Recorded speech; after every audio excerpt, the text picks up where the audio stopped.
Lorsque je vais au Salon du Livre, j'ai toujours plaisir à croiser un auteur qui est à la table devant son livre en sciences de signature et lui demander pourquoi j'achèterais son livre. Vendez-moi votre livre. Et je me suis retrouvé il y a quelques semaines au Salon du Livre de Québec devant le stand des éditions du Dauphin Blanc.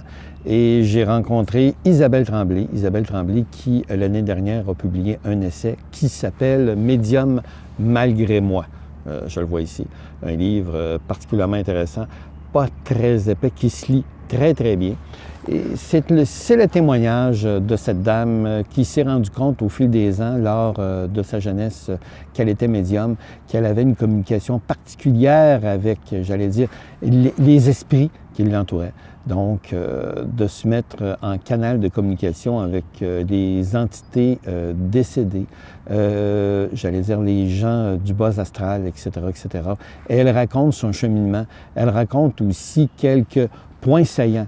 Je veux dire, parce que tout le monde est médium à une certaine mesure, mais évidemment, il y a des gens qui le sont plus que d'autres.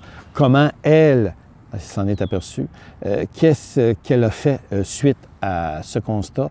Et comment elle a décidé de se propulser dans son incarnation actuelle. Donc, sans donner des recettes, elle donne des petits détails, des petites choses pour celles et ceux qui ont des ressentis très forts, comment réagir à ces ressentis, comment les canaliser et comment vivre positivement avec. J'avoue que j'ai beaucoup aimé.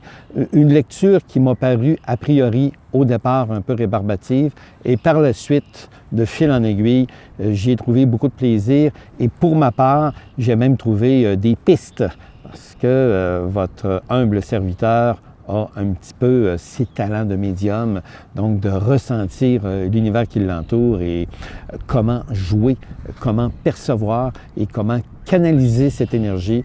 Alors, Isabelle Tremblay nous en parle. Donc, ça s'appelle « Médium malgré moi » d'une auteure québécoise. Elle demeure dans la région de la Beauce et c'est publié aux éditions du Dauphin Blanc.